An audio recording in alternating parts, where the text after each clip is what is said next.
नमस्कार दोस्तों, आप सबका स्वागत है कृष्ण प्रज्ञा यूट्यूब चैनल में। आज हम देखेंगे भगवद गीता का दूसरे अध्याय का श्लोक संख्या 14। हमारा श्लोक है ये। मात्रा स्पर्शस्तु कौन्तेय शीतोष्ण सुख दुःखदा आगमापयिनो नित्यस्त स्थितिक्षस्व भारत।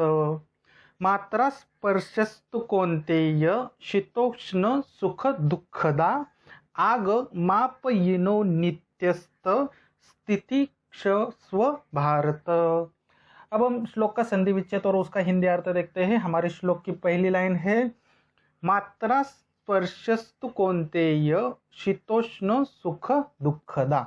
इसका संधि विच्छेद करते हैं। मात्रा स्पर्शस्तु का संधि विच्छेद कैसे होगा? मात्रा धन स्पर्शा धनस्तु कौन्तेय जैसे है वैसे आएगा। अब यहाँ पे ध्यान देना, शीतोष्ण सुख दुःखदाः का संधि विच्छेद कैसे होगा? शीत धन उष्ण धन सुख धन दुःख। अब हम इसका हिंदी अर्थ देखते हैं। मात्रा स्पर्शस्तु यानी कि इंद्रिया विषय, कौन्तेय हे अर्जुन, शीतोष्ण सुख दुःखदा का अर्थ होता है ठंडी गर्मी तथा सुख दुख देने वाला। अब हम श्लोक की दूसरी लाइन देखते हैं। आगमापयिनो नित्यस्त स्थितिक्षस्व भारत। ध्यान देना कैसे पढ़ना है यहाँ पे। आगमापयिनो नित्यस्त स्थितिक्षस्व भारत। इसका संधि विच्छेद करते हैं। आगम धन अपायिन धन अनित्य धन तान तितिक्षस्व और भारत जैसे है वैसे ही आएगा। अब हम इसका हिंदी अर्थ देखते हैं। आना जाना क्षणिक उसको सहन करो। ठीक है, भारत का अर्थ होता है हे भारतवंशी यानी कि हे अर्जुन। ठीक है दोस्तों, तो आज हमने दूसरे अध्याय का जो श्लोक संख्या 14 है उस श्लोक का संधि विच्छेद और उसका हिंदी अर्थ देखा। किसी भी श्लोक को सीखना है, जीवन में उतारना है तो संधि विच्छेद और उसका शब्दशः हिंदी अर्थ आना बहुत ही जरूरी है।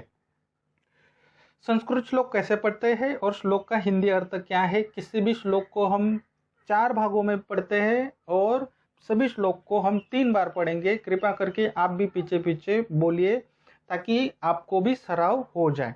मात्रा स्पर्शस्तु कौन्तेय, यहाँ पे देखिए, मात्रा स्पर्शस्तु कौन्तेय शीतोष्ण सुख दुःखदा आगमापयिनो नित्यस्त स्थितिक्षस्व भारत। मात्रा स्पर्शस्तु कौन्तेय शीतोष्ण सुख दुःखदा आगमापयिनो नित्यस्त स्थितिक्षस्व भारत। बोलिए बोलिए, पीछे से बोलिए। मात्रा स्पर्शस्तु कौन्तेय शीतोष्ण सुख दुःखदा आगमापयिनो नित्यस्त स्थितिक्षस्व भारत। चलिए देखते हैं इस श्लोक का क्या है हिंदी अर्थ। भगवान श्री कृष्ण अब अर्जुन को क्या कहने की कोशिश कर रहे हैं? पहली लाइन में क्या कह रहे हैं? मात्रा स्पर्शस्तु कौन्तेय शीतो उष्ण सुख दुःखदा। अर्थात इंद्रिया के जो विषय होते ना, वो भगवान श्री कृष्ण बोल रहे हैं कि इंद्रिया के विषय जो है हे अर्जुन ठंडी गर्मी तथा सुख देने वाला है। देखिए, हमारे जो 5 ज्ञान इंद्रिया है उसके जो विषय यानी उसकी जो आसक्ति है वो कैसे होती है? तो सुख देने वाले होते हैं अथवा दुख देने वाले होते हैं, यानी कि ठंडी गर्मी जैसे होते हैं। देखिए, अब आपको आइसक्रीम पसंद है, ठंडा प्रदान कर देगी और चाय से गर्मी प्रदान कर देगी। तो ये जो सुख और दुख है, यानी कि आपको खाना मिला सुख मिला, नहीं मिला तो दुख मिला, तो ये जो सुख और दुख है इनका आना जाना क्षणिक है, उसको सहन करो। देखिए, जैसे गर्मी आती है उसके बाद वर्षा आती है, उसके बाद क्या आती है? ठंडी आती है, फिर ठंडी के बाद गर्मी आती है, फिर वर्षा आती है, फिर ठंडी आती है। तो इनका आना जाना होता ही रहता है। वैसे ही मनुष्य जीवन में सुख और दुख ये आते जाते रहते हैं। ये ऐसे एक प्रकार का गोल चक्र है, ये चक्र फिरता ही रहता है। एक भाग में सुख होता है और दूसरे भाग में दुख होता है। तो भगवान श्री कृष्ण अर्जुन को क्या कह रहे हैं कि ये जो इंद्रिय के विषय है, देखिए हमारी जो आसक्ति होती है, ये मेरा भाई है, ये मेरी बीबी है, ये मेरा लड़का है, ये मेरा मामा है, ये क्या है, ये इंद्रिय के सुख है। हम हमारा जो शरीर है उनका संबंध है, आत्मा का कोई संबंध नहीं था, इंद्रिय के सुख है। तो ये जो सुख है वो किस प्रकार होते हैं, ये आते हैं और जाते हैं। कभी कभी कोई अगर आपको, कभी कभी देखिए आपको आपके मामा के साथ रहने को अच्छा लगता है, लेकिन कभी कभी नहीं लगता। तो ये भी कैसा है, सुख दुख आता है, कभी अच्छा लगता है, कभी अच्छा नहीं लगता। तो ये सारा खेल इंद्रिया का है। भगवान श्री कृष्ण यही कह रहे हैं कि ये इनका आना जाना रहता है, उसको सहन करना सीखो सीखो, ये भरत वंशी। ठीक है दोस्तों, यही अर्थ। अगर कुछ प्रश्न है तो कमेंट्स बॉक्स में कमेंट्स जरूर करना। चलिए देखते हैं श्लोक कैसे याद रखें विद विजुअलाइजेशन। किसी भी श्लोक को स्मरण रखने के लिए हम विजुअलाइजेशन की टेक्निक यूज करते हैं और 5 ज्ञान इंद्रियों का यूज करते हैं। और ये जो श्लोक है ये ज्ञान इंद्रिय के ऊपर ही है। आंखें बंद कीजिए, सामने देखिए भगवान श्री कृष्ण है। भगवान श्री कृष्ण अर्जुन को समझाने की कोशिश कर रहे हैं कि जो इंद्रिय के जो सुख है, हमारे जो 5 ज्ञान इंद्रिय है, जैसे कि आँख, कान, नाक, जिह्वा, त्वचा, इसको जो विषय है वो कैसे है, इसके विषय ठंडी तथा गर्मी जैसे सुख देने वाले हैं। यानी कि वो कभी कभी आपको ठंडी महसूस करोगे या कभी कभी गर्मी महसूस कर सकते हैं, कभी कभी सुख महसूस करते हैं, कभी कभी दुख महसूस करते हैं। तो इनका आना जाना क्षणिक रहता है, उसको सहन करना सीखो। देखिए बारिश पड़ती है तो साल भर नहीं पड़ती, जब भी गर्मी आती है तो साल भर नहीं रहती, और जब भी ठंडी होती है तो साल भर नहीं रहती। वैसे ही सुख है वो जीवन के लिए नहीं रहेगा, जैसे ही दुख है वो जीवन के लिए नहीं रहेगा। इंद्रिया सुख, अगर आपको एक चीज पसंद है, जैसे कि आपको गुलाब जाम पसंद है, कितना खाओगे, 1 दिन 2 दिन, मैक्सिमम 10 गुलाब जाम खाओगे, 20 खाओगे, 30 खाओगे, ज़्यादा से ज़्यादा 100 खा सकते हो। तो कभी ना कभी तो आपको उस खाने से दुख होगा ना। तो पहले गुलाब जाम खाते वक्त आपको सुख आया था, और अब जब आप 50वां या 100वां गुलाब जाम खाओगे तो आपको निश्चित ही दुख होगा। तो यहाँ पे भगवान श्री कृष्ण ये कह रहे हैं कि ये जो इंद्रिया के सुख और दुख है, इनका आना जाना रहता है, उसको उस क्षण को सहन करना सीखो हे भरतवंश। ठीक है, आपने अच्छे से विजुअलाइजेशन किया होगा। मैं श्लोक बोलूंगा, आप उसको कनेक्ट करने की कोशिश जरूर करें।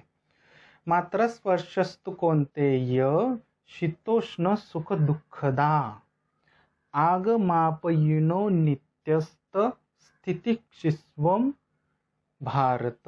देखा दोस्तों, विजुअलाइजेशन के साथ कोई भी श्लोक सीखना बहुत ही आसान है। दोस्तों ये बहुत ही इम्पोर्टेंट श्लोक है, वैसे तो सभी श्लोक इम्पोर्टेंट है। आपकी जो इंद्रिया है उसको वश करने का, ये थोड़ा सा एक लाइन में भगवान श्री कृष्ण ने कहा है कि उस इंद्रियों को आपको कंट्रोल करना आपको सीखना चाहिए। इस इंद्रियों को कैसे कंट्रोल करना है उसके ऊपर करोड़ों लोगों ने करोड़ों रुपए के जो सेमिनार्स बनाए हैं, बहुत सारा पैसा उन्होंने कमाया है, लेकिन ये हम आगे देखेंगे कि इसको कैसे कंट्रोल करना है। फिलहाल तो यही आप ध्यान में रखना कि जो आपकी इच्छा होती है, जो इंद्रिया के माध्यम से, जैसे कि आप किसी गुलाब जाम को देखते हो तो आपकी आंखें है, वो जो इंद्रिया है वो उसको देख रही है, और अभी आपका मुख है वो उसको खाना चाहता है। तो ये जो खाने की अवस्था है वो कैसी है, आने जाने वाली है। तो अगर आपको डायबिटीज है तो आपको बुद्धि को बीच में लाना होगा और उस सिचुएशन को हैंडल करना पड़ेगा। ऐसे नहीं कि आप गुलाब जाम नहीं खाओगे तो मरोगे, लेकिन वो सब इंद्रिया का खेल होता है।